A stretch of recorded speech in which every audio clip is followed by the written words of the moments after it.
ireo rena miafy nambarany baiboly.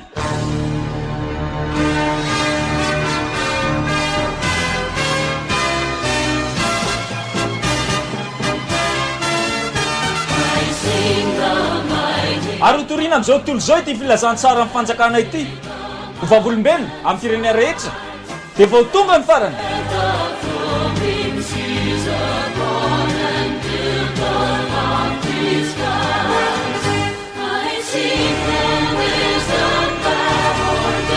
Anaranao ireo lohahevitra manan-danja toy ny sabatra roa lela. Jesosy tsy mahay vagagany, tsy fady fa tsy mihinana, zioga ho an'ny tsy malala, fanontaniana sary balina, tsy mandova lanitra isika sy ny maro hafa koa.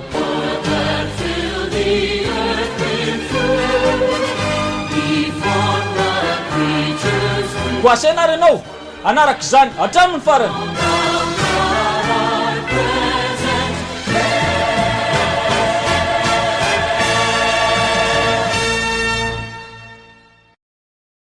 Ry avy malala, atirina indray ny fiarabana amin'ity andro faefatra ity noho ny fitahin'Andriamanitra ka mbola afaka tafahoana eto isika noho ny fahasoavany manokana. Tsy ho afaka vahako toy ny ketsa nefa izany na soritsoritako toy ny volo fa na izany aza dia ataoko toy ny bango volon'ilay sola ka indray mipoaka dia lasa. Miarapantsika rehetra tsy aka-nafaka arabaina ny madinika rehetra, arabaina satria hitako misy lina ihany koa ianareo ny tanora eritreirony izay tabisy reharehany firenena, indrindra isika ray aman-dreny zokobe toaray eny ho antsika civil sy miaramila arabaina ary tsy misy afa-miala amin'izany fiarabana izany isika engany ny fahasoavan'Andriamanitra ray sy ny famindampon'i Jesosy Kristy tompontsika no atafy antsika tsirairay avy.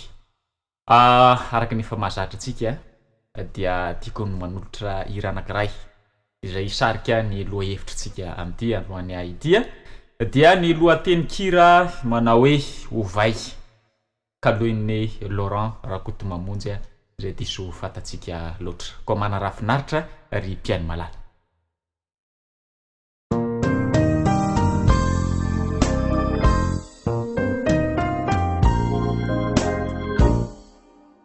Nenanao ny tomponao riadama sy eva vaovao voankazo efa nandrarana efa mbola nangalana zato ianareo an'ny tena sa fanahinina fa tsy hoetsina efa voalaza hoe ratsy izany natao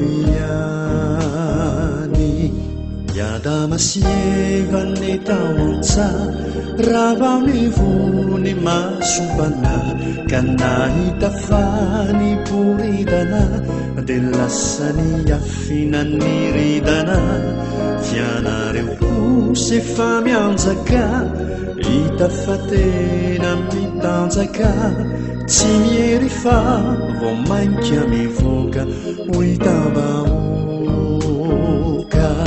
Riadama sieva vaovao Ovay ny fomba fanaonao Manana fahatsiarovao tena re Ialaolaina vota hoe tena Ndeka mitafy fiaina baovao Miakanjo fahazamanao toy izao hoe Itafy Jesoa malala Lamba fotsy tora-panala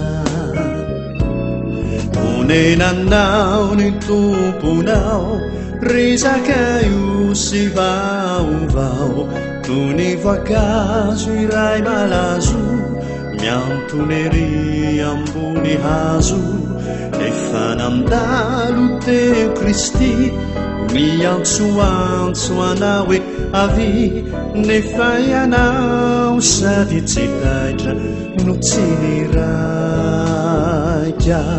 Fizaka io sy anetalo Raha nantsoi ny tompo Jesoa Nidina faingana to tsy teo nampiatrano azy avy eo fianao tsy mety midina e miandry fitsingidina ve zay gambavao tompo fonjeo izy efa lasa nandalo teo rizaka io sy vaovao ovay ny fomba fanaonao iantona ambony fahotana fona be ianjereo ianao fetiange midina fangana ampiatrano Jesu lay nandalo tamy lalany Jeriko hitanao ny fahasambarana anio izy vai varavarana onenanao ny tomponao ringa isao le vaovao manenjika ny mpanarady sy miankina amin'ilay tompody mandrahona ny anao zay avo zanakavady havanako mandraryreo tsy hoany an-tempoly tena devoly finga isao le aneny ovafo lasa mpanarady Jesu tonga pitory say desa ny havao saina fosifana fa ianao ty mainky ankoto mandeha miamanatonany afobe fa mafilo tovaton lampy panomposampy ringa isao le vavovavo ovay ny fomba fanaonao asa manenjy tavany tompo ialao ifasa maloto Jesosy ane tianao e ka izao reno tokony atao raiso izy amin'io fa tsy manavaka sa iandro tsamba ve ianao vao ivavaka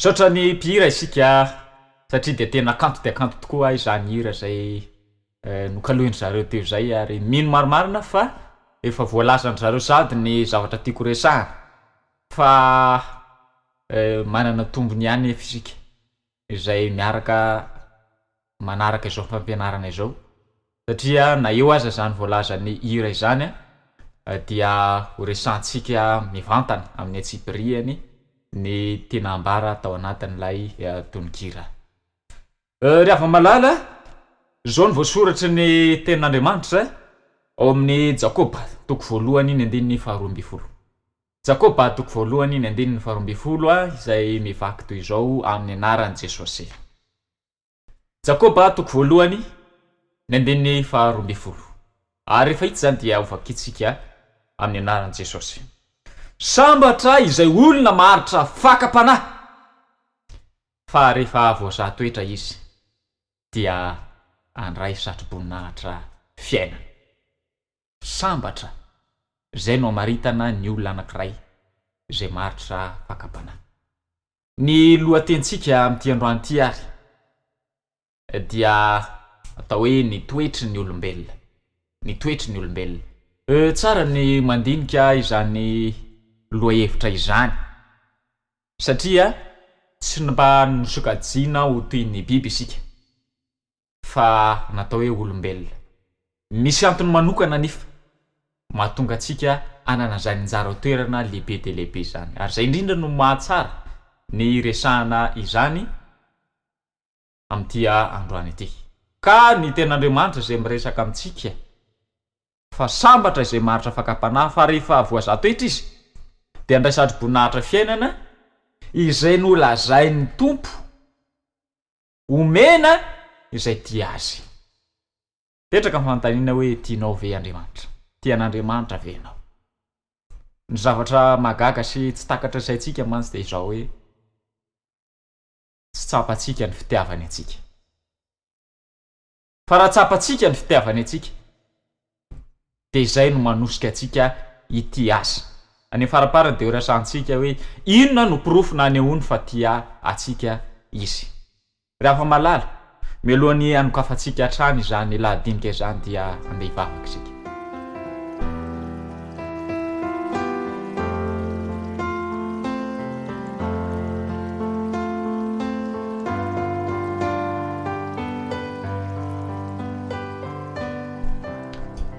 Andriamanitra tsara indrindra sy masina zay ny an-danitro sotranao zay satria mbola nomenao tombonandro indray afaka ho tafaraka eto amin'izao fizarana fa efatra izao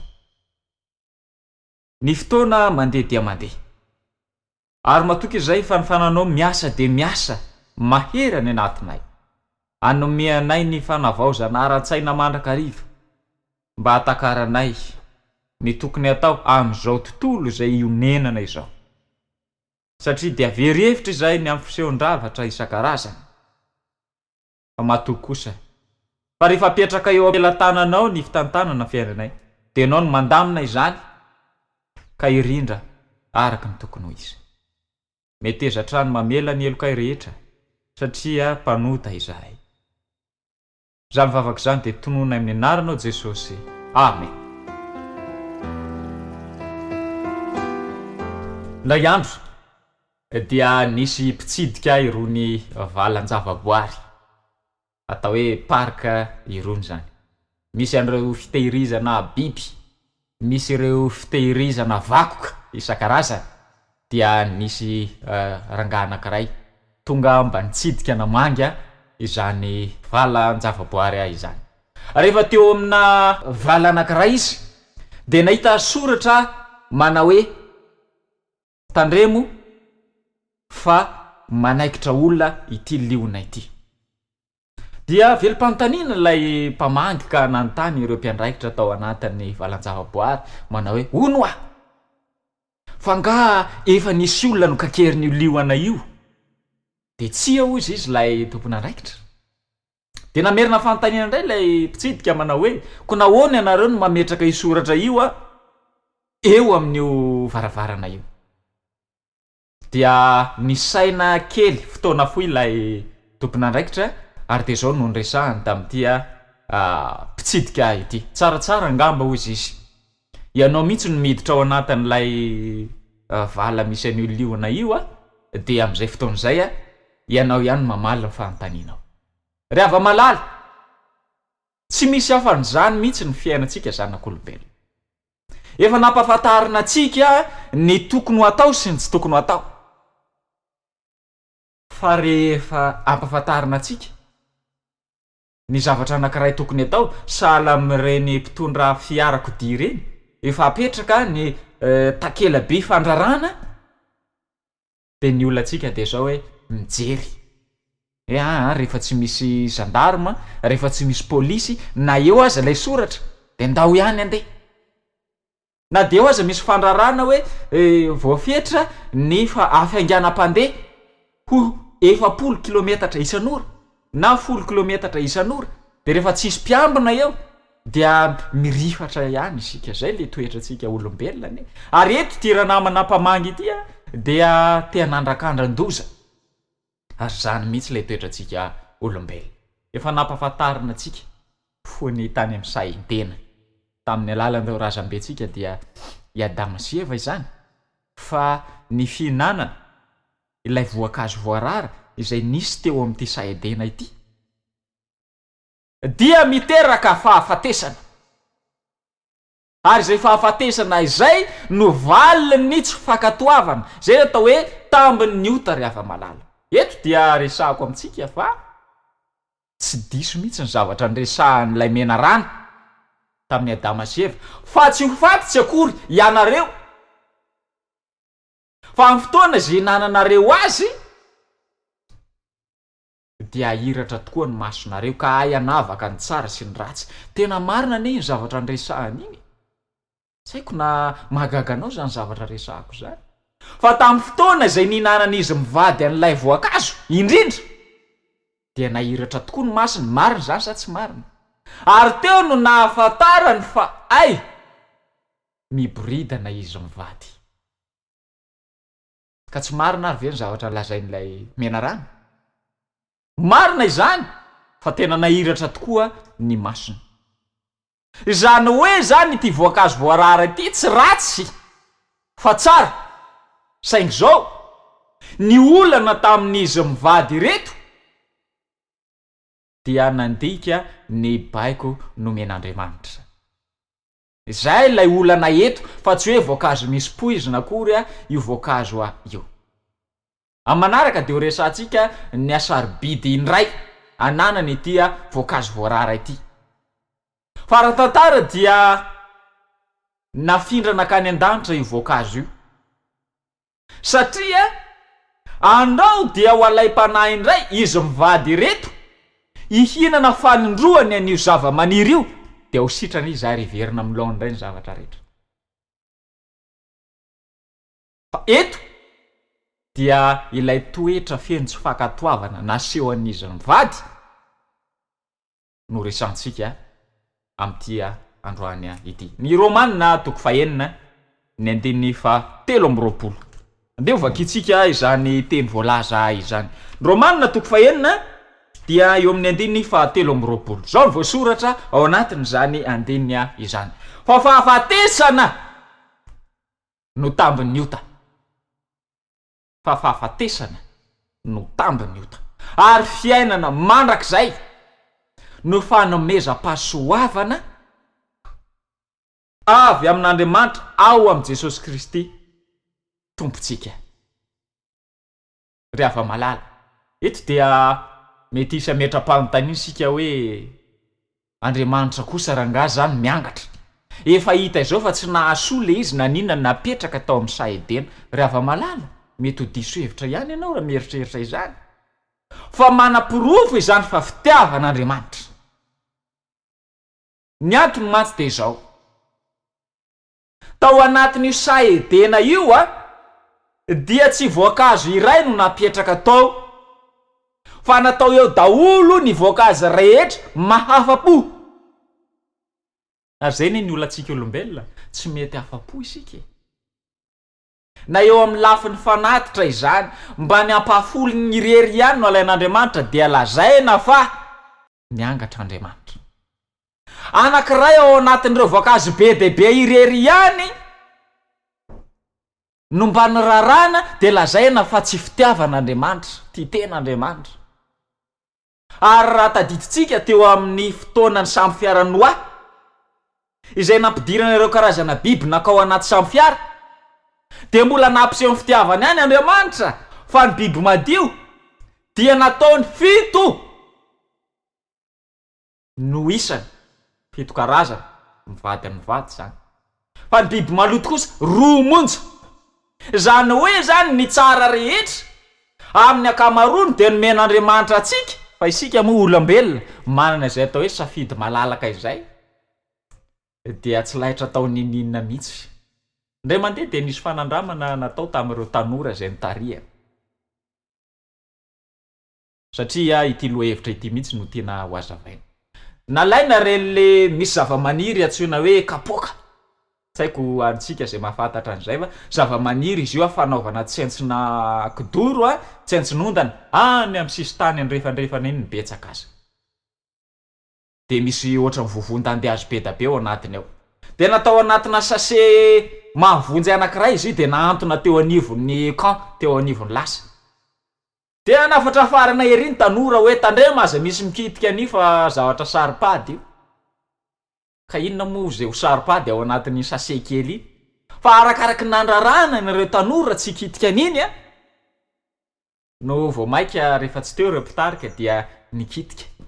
Fa ny olana amin'ity hoe kapoaka ity mantsy, rehefa vao kitika izy ka mivoraka tsy misy hevitra fana mamerina izany fa tsofiny rivotra avy hatrany. Tratra teo ny tsy fankatoavany ireto tanora ireto izay maritra sahady fa isika olombelona dia zany mihitsy. Arakaraky ny andraranao ny zaza anankiray rehefa manendy trondro fruit ianao ka saromanao anatina vilia zany apetraka eo ambola tabatra, arakaraky ny tenenanao azy aza mangala-pihinana ao fa bedy. noatra manosika azy ndray tsongo ny rambon'ilay trondro. Mino aho fa efa sambany tsongo ny rambona trondro daholo isika satria ohatrany tsy aritra mihitsy io rambona trondro io rehefa le mendy iny izy. Rehefa malala izany ny toetrantsika olombelona. Dia zao ny zavatra misy. Tafiditra ny fahotana tamin'ny alalan'izy mivady. Iza nomena tsiny? Na izy samy izy aza ny fanome tsiny. Adama nanome tsiny any Eva nanome tsiny ny mena rano. Dia lasa mifanilika samy ampitoerana eo izay mihitsy ny fiainantsika olombelona. Tafiditra ilay fahotana. Ary dia niantra ny taranaka fara-mandiby tsy manam-pahatamperana ny fahafatesana vokatra izany fahotana izany. Fa zao kosa ny zavatra resahako amin'ity androany ity. Efa mba hitantsika ihany ny tantaran'i Joba. Efa fantatsika ny fahoriana nanjo azy, ny fahafatesan'ireo zanany, ny fahafatesan'ireo omby amanosy sy ny ondry izay ananany. Narary tamin'i Joba izany rehetrarehetra izany. Fa zao ny zavatra nampiavaka n'ity Joba ity ny joro mahatoky mandrakariva tamin'ny fifikirana tamin'Andriamanitra i Joba. Dia indraindray aza misy mpandinika soratra masina milaza fa sao dia mba diso kajy aza Andriamanitra tamin'ny famoronana ny Adama sy tamin'ny famoronana ny Joba. Satria zao ny remarika apetraka izy zareo tamin'izany zavatra izany. Raha mba i Joba matsy no i Adama ka nanaka-fanahy azy aza i Eva vadiny, i Joba fantatsika tsara ny toetrany fa tsy niova, tsy niala tamin'ny fanarahan'Andriamanitra mihitsy izy. Fa ohatrany miteny aza ny tantaran'i Joba hoe teneno zay teneninao, na lazao zay lazainao fa ny lamosiko no miaino an'izany. Ohatr'izay mihitsy ngamba le sary nisy teo amin'ny tantaran'i Joba. Fa Adama anga nanao an'izany. Fa rehefa nitoloran'ilay vadiny azy, ilay voankazo voarary, dia nahatoky izy satria matoa Andriamanitra nanome azy an'io vadiny io dia natao atokisana, natao namana azo antoka eo akaikiny izany io vadiny io. Tratran'izany Adama ary dia tafiditra amin'ny fahotana. Tamin'ny andron'ny Joba dia nakafana azy ihany koa ny vadiny ary namporisika fatratra ny mba hialany amin'izany Andriamanitra izany satria dia tsapan'ilay vadiny fa tena fahoriana marary no azon'i Joba. Zay no mahatonga andreo mpandinika Baiboly miteny hoe tokony nampifamadiana ny tantara. Fa raha i Joba tokoa moa zany ny Adama, movy nisy ny fahotana. Movy nisy ny vokatry ny fahotana dia ny fahafatesana. Mino aho fa tsy nisy tokoa ary mety ho marina ihany zany fanamarena zany. Saingy zao ny zavatra tiako resahana amintsika. Ny tantaran'i Joba dia misy lesona anankiray mahafinaritra azo raisina ao anatin'izany. Dia tsinona izany fa zao? Na dia efa ao anatin'ny fotaka mangitsikitsika fahotana azy ny tantaran'ny tany izay misy atsika amin'izao fotoana izao, ka dia mbola azo atao ihany ny mijoro mahatoky tahaka ny Joba, na dia tia amin'ny taranaka faharivo mandimby aza no misy atsika. Izany hoe zany azonao atao tsara mihitsy ny mijoro mahatoky na dia efa ao anatin'ny tontolon'ny fahotana aza isika. Mahafinaritra be ty lesona androany ity fa ny toetry ny olombelona izay efa lavo dia nandraisana lesona teo amin'ny tantaran'i Joba fa mbola afaka miarina indraika isika amin'ny alalan'ny fitokitsika manokana an'Andriamanitra. Zao ny voalazan'i Jakoba toko voalohany ny 2:12. Jakoba toko voalohany ny 2:12 izay mivaky toy izao amin'ny anaran'i Jesosy. Sambatra izay olona maharitra fakapanahy, fa rehefa voazatoetra izy, dia andray satroboninahitra fiainana izay efa nampanantenan'ny Tompo omena izay tia azy. Tsy moramora zany re-piainy malala, tsy moramora ry havana ny mandrombaka ny satroboninahitra. Fa mila miaritra fakapanahy isika. Mila mazaka ireo fizatoetra izay efa fantatra Andriamanitra fa zakanao matoa ataony aminao. mety andaira mifanaintaina isika ankehitriny mety mandalo fahoriana mangidy isika ry ava malala tsarovy fa Andriamanitra tsy mampitondra izay tsy zakatsika raha ny amin'ny fakam-panandry izany fa raha toka tsy zakatsika zany dia efa nasiany lalana ny alantsika tamin'izany noho izany mila maharitra fakam-panahy mila miaritra fahoriana raha tiatsika ho azo ny satry-boninahitra fiainana ary satry-boninahitra fiainana dia tsy omena ny olona rehetra afa-tsy izay tia azy ihany ten'Andriamanitra moa dia miresaka fa raha tia ahy ianareo dia tsotra ny valiny hitandrina ny didiko lesona efa nianaratsika ny amin'izany ataotsika hoe lalàny ny ten'Andriamanitra izany aza miala amin'io aza mety ho fitahana fa ny fitandrematsika ny didin'Andriamanitra ampitiavana dia mampiseho fa tia an'Andriamanitra isika ry afa malala fitiavana lehibe loatra io Andriamanitra izay efa vahantsika io zany no resahan'ny Jaona 7:9 izay efa lantsika tsy anjery Jaona 7:9 izay milaza toy izao amin'ny anaran'i Jesosy fa toy izao no nitiavan'Andriamanitra izao tontolo izao nomeny ny zanany lahatokana mba tsy ho very izay rehetra mino azy fa hanana fiainana mandrakizay mampiseho ny fitiavany atsika Andriamanitra fa nafony mpanota aza isika dia maty hamonjy atsika Kristy ary tsy afa-miala amin'izany fanavotana nataony izany izaho sy anao satria samy andaira ny vokatry ny fahotana dia ny fahafatesana avokoa izany mbola manana fanantenana zany isika raha izay no resahana fa tsy maintsy mbola ho avitra indray ao anatin'ny fotaka mangitsikitsiko ny fahotana raha tsorina izany dia tsy voatery ho tafajanona eo amin'izao toerana mampanota asy ianao izao isika fa afaka manao dingana indray mba hirosoana eo amin'ny fanavotana atsika hialana amin'izany fahotana izany mba ahafahantsika mandova fiainana mandrakizay ahafahantsika manana ilay satry-boninahitra tsy mety simba sy tsy mety loha ry afa malala miantso anao ny tenin'Andriamanitra amin'ity anio ity manaova dingana miala amin'izao toerana misy ianao ankehitriny izao mety izy ianao anantona indray ny azo fijalian'i Kristy ka hiantoraka eo an-tongony ary mifona ny amin'ireo fahotana izay efa nitaizantsika hatramin'izay ka manavao indray ny fanoloran-tena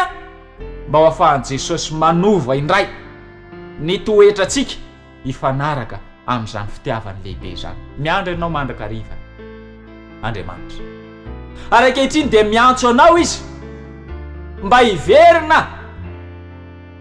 hitoky indray ny fahamarinana dia ny ten'Andriamanitra izany eto am-pamaranana dia mpanakanto iray no hiantso atsika amin'ny alalan'ny hira izay rentonina amin'ny alalan'ny hira izay hokaloina mpanakanto efa fantatsika loatra antsoina hoe Joseph Daf ary efa fantatsika ilay hira malaza izay atao hoe roviny indray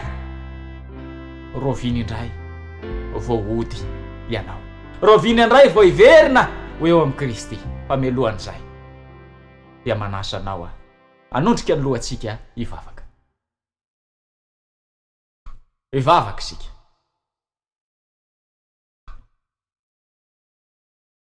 Andriamanitra ray tsara indrindra sy be fitiavana izay an-danitro saotra lehibe no atolotra ianao satria hitanay taratra tao anatin'ny toetranay olombelona izay mora mivadika fa mbola fitiavana hatrany ka izany fitiavanao izany Jesosy eo izany fitiavanao nomenao anay izany izay nampahafantaranao anay ankehitriny dia isaoranay era-po era-tsaina tsy nahafoy anay ianao Andriamanitra mpamindra foy ianao Andriamanitra mpamela eloka ianao ary azona iantoka fa hamela ny eloka ianao ankehitriny aoka ny famondramponao ho atafinao anay mandrakariva ka tsisy fotoana izay ialanao aminay fa mitra-pihavanana aminay mandrakariva eto dia mangataka ny famondrampo izay ny am'ireo fahotana vitanay atram'izay fa manolo tena kosa zay akehitriny iveriny eo aminao indray ary avao izy zany fanoloran-tenanay izany omendrika ny fitiavanao satria ny tononay amin'ny anaranao Jesosy irery ihany zany vavaka zany sotra Jesosy io amen.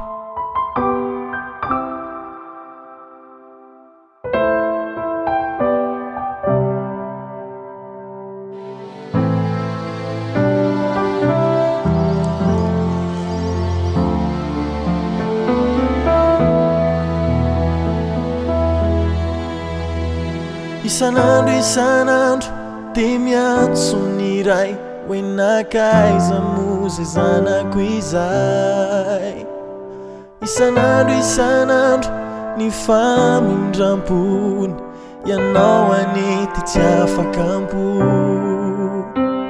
fa ianao no tsy nety hoe andao vetivety fijanina no manafety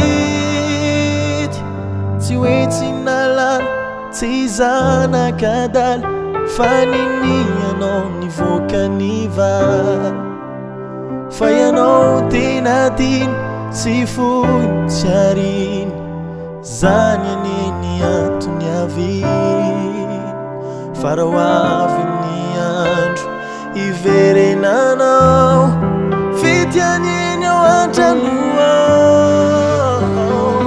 rovinyanao vao avy rovinyanao vao mahody rovina fantompo efa sasatra miandro miandry ny dadanao rovinyanao vao avy rovinyanao vao mahody rovina fantompo efa sasatra miandro miandry ny dadanao.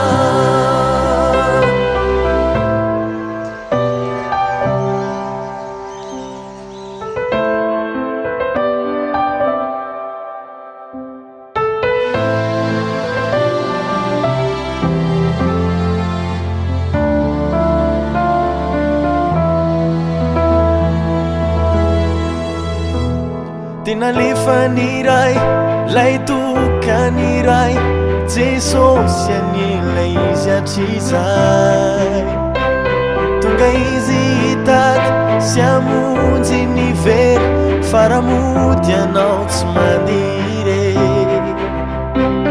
fa ianao milamino Jesosy laino fijaneno lalany mino tena lefa ny ray lay toka ny ray Jesosy anila izy atrizay tonga izy hitady sy amonjy ny very fa raha mody anao tsy mandire fa raha avy ny andro iverenanao fitianiny ao an-tranoao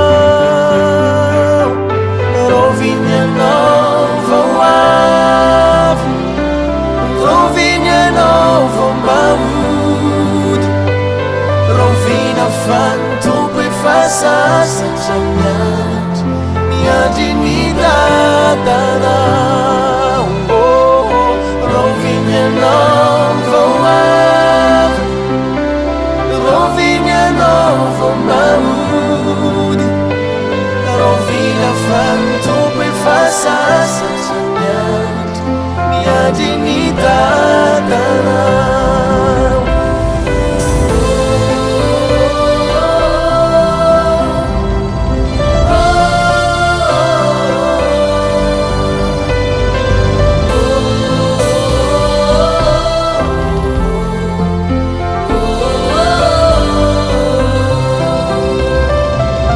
Rovinyanao vao avy rovinyanao vao mahody rovina fantompo efa sasatra miandry miandry ny dadanao rovina fantompo efa sasatra miandry miandry ny dadanao. fantompo efa sasatra